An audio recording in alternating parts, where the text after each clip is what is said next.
আসসালামু আলাইকুম। কেমন আছেন আপনারা সবাই? আশা করি ভালো আছেন, সুস্থ আছেন। আলহামদুলিল্লাহ আমিও ভালো আছি, সুস্থ আছি। নিয়ে আসলাম একদম মডার্ন ঘরে থাকা উপকরণ দিয়ে কিভাবে আপনারা একদম সহজে বেসন বানাই নিতে পারেন একদম ঘরে। সেই রেসিপিটা আজকে আপনাদের মাঝে শেয়ার করব। সহজে বাইরে বেসন কতটা স্বাস্থ্যসম্মত সেটা আমি জানি না, জাস্ট আমরা সকলেই খাই, কিন্তু ঘরে যদি এরকম বানাই নিতে পারেন সহজে বেসন, অবশ্যই পুরো রেসিপিটা আপনারা দেখবেন, তাহলে শিখতে পারবেন। এখানে আমি সবকিছু মেজারমেন্টের কাপের এক এক কাপ করে নিয়েছি। এখানে কোলোর ডাল নিয়েছি, গ্রাম অঞ্চলে কোলোই বলে, মুসুরির ডাল, আর হচ্ছে ছোলা মানে ডাবরির ডাল মানে ডাবরির বা ছোলা। আর এখানে পোলাও চাল নিয়েছি 1 কাপ, আর সেদ্ধ চাল যেটা আমরা সে চালের ভাত খাই তার নিয়েছি আধা কাপ। এই সব কিছু এখানে, আর কোনো ডাল এখানে আমি ব্যবহার করবে না। এখানে মাসকলাই তারপরে যে কোনো ডাল সেটা ব্যবহার করবে না, তাহলে এই বেসনটা পারফেক্টলি হবে না। এখন আমি সুন্দর করে ওয়াশ করে নেব, অবশ্যই ওয়াশ করে নেবেন। আর যদি আপনারা যদি এমনি খালি ভেজে নিতে চান তাহলে অবশ্যই ভালো কিছু সুতির ন্যাকড়াতে একটু ঘষে নেবেন, কিন্তু এটা আমি করি না। আমি সবসময় খুব সুন্দর করে ওয়াশ করে নেই, এটা ধুয়ে তারপর আমি এই বেসনটা বানাই সবসময়। আমি আগেও কয়েক ফেরে বানাইছি, এই জন্য ভাবলাম যে এই তারিখ এই পবিত্র মাহে রমজান সামনে, এই রমজানে আপনাদের কামে লাগবে। আমরা সবাই কিন্তু পেঁয়াজু ছোলা টোলা সব কিছুই খাই, পেঁয়াজুটা বেশি বানিয়ে থাকি সবগুলো। এই জন্য যদি এই পথে যদি এই বেসনটা আপনারা বানাই নিয়ে সবগুলো বানান, তাহলে পারফেক্ট একটা চপ হবে। কয়েক ঘন্টা কিন্তু ক্রিস্পি থাকবে আর সবসময় মুসমুসে থাকবে। আমার ডাল চাল সবকিছু দেখেন ওয়াশ করা হয়ে গেছে। এখন একটা চাকরি আমি এখন নিঙ্গুর দেব।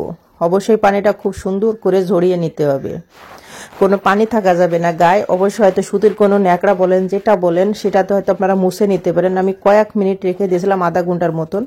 তারপরে একটা সুতির একটা ন্যাকড়া নিয়েছি, তারপর এখানে আমি ছড়িয়ে দিবা লাগছে। এটা ঘরের ভিতরে ছড়িয়ে দিয়ে এক্সট্রা যে পানিটা আছে সেটা খুব সুন্দর করে আমি একদম মানে শুকিয়ে নিব ডোলে ডোলে। দেখুন আমি কিন্তু ডোলে ডোলে কিন্তু এটা পানিটা অবশ্যই শুকিয়ে নিতে হবে, এটা মেন কারণ হচ্ছে শুকিয়ে নেওয়ার পর হয়তো আপনারা ভেজে, আমি কিন্তু দুই পদ্ধতিতে কিন্তু দেখাবো। একটা হচ্ছে ভেজে দেখাবো, আর একটা হচ্ছে রোদ্দুরের তাপমাত্রাতে কিভাবে ডালগুলো আপনারা একদম শুকিয়ে নেবেন আগের মতন, সে পদ্ধতি আপনার দেখাবো। দেখুন পানিটা কিন্তু একদম শুকিয়ে গেছে। এখন আমি উঠিয়ে নিতেছি, উঠে এখন চলে যাব মেন প্রিপারেশনে। প্রথম এখানে আমি কিছু চাউল, সবকিছু ডাউলগুলো আমি বেসন বানাবো যত ভাজতে হবে। চুলের আঁচ কিন্তু এই মুহূর্তে একদম লো মিডিয়ামে করে ভাজতে হবে, যে একদম মানে ডাল চাল সবকিছু জনজন হয়ে যাবে, মানে শুকিয়ে যাবে পানি একদম, মানে ভাজা ভাজা যে ডাল গালে দিলে একদম কড়কড়া ভেঙে যাওয়া লাগছে এই পর্যন্ত আপনার ভেজে নেয়। কিন্তু ডালের কালারটা একটু চেঞ্জ হবে, কিন্তু ডালটা পোড়া যাবে না। মেন টিপসটা কিন্তু এখানে ডাল পোড়া না। আর কিছু অংশ আমি এখানে রোদ্দুরে শুকিয়ে নেব, কিছু অংশ যত এখন রোদ্দুরের তাপমাত্রা ভালোই, আপনার রোদ্দুরে একদিনেই কিন্তু শুকিয়ে যাবে। এখানে 2-3 রোদ দেওয়ার কারণে কয়েক ঘন্টা রাখলেই কিন্তু সহজে কিন্তু শুকিয়ে যান। অবশ্যই পাতলা করে দেবেন। আমি রোদ্দুরে একটা টুলের পর দিয়ে ধুয়ে আসছিলাম, হয়তো কয়েক ঘন্টার ভিতরে শুকিয়ে যাবে, সেটাও আপনাদের আমি দেখাবো। এখন দেখুন হয়তো ভাজতে একটু টাইম লাগবে। এই মধ্যে কিন্তু আমার চুলের আঁচ কিন্তু লো মিডিয়ামে আছে। এরকম নাড়াচাড়া দিয়ে কিন্তু একদম আমি ঝরঝরা করে মানে শুকিয়ে নেবে, একদম মানে ভেজে নিব। দেখুন কালার কিন্তু চেঞ্জ হবে না, যখন ভাজা হয়ে যাবে তখন হালকা কালার একটু চেঞ্জ হবে, বেশি কালারটা চেঞ্জ হবে, কিন্তু পোড়া যাবে না। যদি এখানে পোড়া যায় তাহলে আপনার বেসনে একটু পোড়া পোড়া গন্ধ ভাব চলে আসবে, তখন কিন্তু যে পেঁয়াজুরা বানাবেন সেটা কিন্তু পারফেক্ট একটা টেস্ট আপনারা পাবেন না।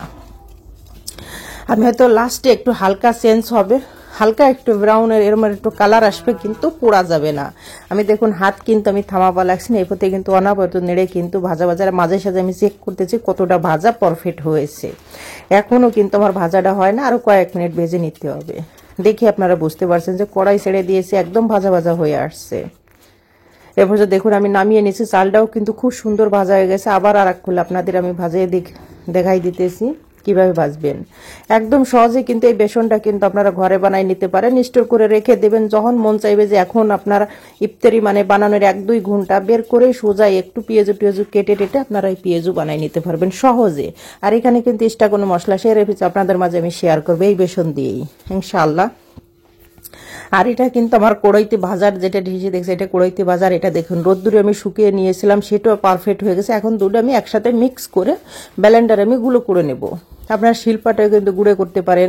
যারা অনেক বানাবেন তারা কিন্তু আপনার রাইস মিল আছে, সেখানে আপনারা দিয়ে দিতে পারেন। এরম ওয়াশ করে তারপর রোদ্দুরে শুকাইয়া 4-5 কেজি এরম ওয়াশ করে মানে আপনারা একদম মানে দিয়ে দিতে পারেন রাইস মিলে। এখন আমি অল্প অল্প করে ব্লেন্ডার জালে আমি গুঁড়ো করে নেব, গুঁড়ো করে মিহি পেস্ট করে নেবেন। এবং আমি কিন্তু এখানে চেলে নিয়েছি যাতে কোনো মোটা দানাটা যাতে না আসে, হয়তো আমি ফিরে আবার ব্লেন্ডার করব, তাতে কোনো সমস্যা নাই। দেখুন কতটা মিহি দানা কিন্তু গেছে, আমার হাতে কিন্তু পুরোটাই কিন্তু পাউডার লেগে গেছে, আপনারা দেখেই বুঝতে পারছেন। তারপরে কিন্তু এটা আমি সেলে নেব, যেটা মানে বাকি অংশ থাকবে সেটা আবার আমি মানে গুঁড়ো করে নেব। এরমটা করবেন অবশ্যই, সেলে নিলে একটা মিহি একটা পাউডার যেটা পাবেন সেটা। আর একদম কিন্তু এটা কিন্তু ঘরে বানানো বেসন, একদম খাঁটি বেসন, এটাই কিন্তু পারফেক্টলি ভাবে স্বাস্থ্যসম্মত একটা বেসন। দেখুন আপনাদের দেখে পারছি কতটা পারফেক্ট হয়েছে, আমার হাত কিন্তু একদম মানে সাদা হয়ে গেছে, এখানে কিন্তু আর কোনো কিছু না, কত সুন্দর পাউডার হয়েছে। এভাবে কিন্তু আপনারা সহজেই কিন্তু ঘরের উপকরণ দিয়েই কিন্তু আমরা প্রতিদিন কিন্তু ভাতের সাথে যে কোনো সাথে কিন্তু আমরা ডাউল অবশ্যই রান্না করি। ঘরের জিনিস দিয়ে কিন্তু আপনারা একদম স্বাস্থ্যসম্মত একটা বেসন তৈরি। আর দেখুন এই যে যেটা একদম উপরে রয়েছে, এটা আবার আপনারা আবার হয়তো আমি আবার ব্লেন্ডারে গুঁড়ো করে নেব, একদম পাউডার করে নিব। দেখুন কতটা বেসন হয়েছে। আমি কিন্তু মেজারমেন্টের কাপও কিন্তু দেখেছি, অল্প করে সেদ্ধ চাল দেবেন, এতে কি হবে একদম উপরে থাকবে ক্রিসপি, ভিতরে একদম নরম থাকবে সফট। এরকম পারফেক্ট ভাবে একটা বেসনের একটা রেসিপি আপনারা তৈরি করে দেবেন পবিত্র মাহে রমজানে, তাহলে আপনাদের কোনো ঝামেলা মুক্ত ছাড়া আপনারা বাজার থেকে কিনে আনবেন, সেটা কতটা পারফেক্ট হবে সকলের জন্য, পোলাপানের জন্য, সবার জন্য। এখন এরকম একটা কাঁচের একটা বয়মে স্টোর করে আপনারা রেখে দিতে পারেন, কয়েক মাস কিন্তু এটা ভালো থাকবে, কোনো নষ্ট হওয়ার কোনো সম্ভাবনা এখানে নেই। আর যদি আপনার রোদ্দুরে শুকানো ভাজাটা যদি পারফেক্ট, আপনার বেসনও কিন্তু পারফেক্ট। দেখুন কতটা পারফেক্ট হয়েছে মাশাআল্লাহ। আশা করি আমার এই রেসিপি ভালো লাগবে আপনাদের। যদি ভালো লাগে লাইক, কমেন্ট এবং শেয়ার করে দিবেন। আর ভিডিওটা অবশ্যই প্রথম থেকে শেষ পর্যন্ত দেখবেন, তাহলে অনেক কিছু টিপস সহকারে অবশ্যই আপনারা কিছুটা জানতে পারবেন যে বেসনটা কিভাবে বানায়, কিভাবে তৈরি করে। দেখুন কত পারফেক্ট হয়েছে আমার এই বেসনের রেসিপিটা। আশা করি খুবই ভালো লাগবে, রমজানে খুবই কাজে আসবে। সবাই ভালো থাকবেন, সুস্থ থাকবেন, আল্লাহ হাফেজ।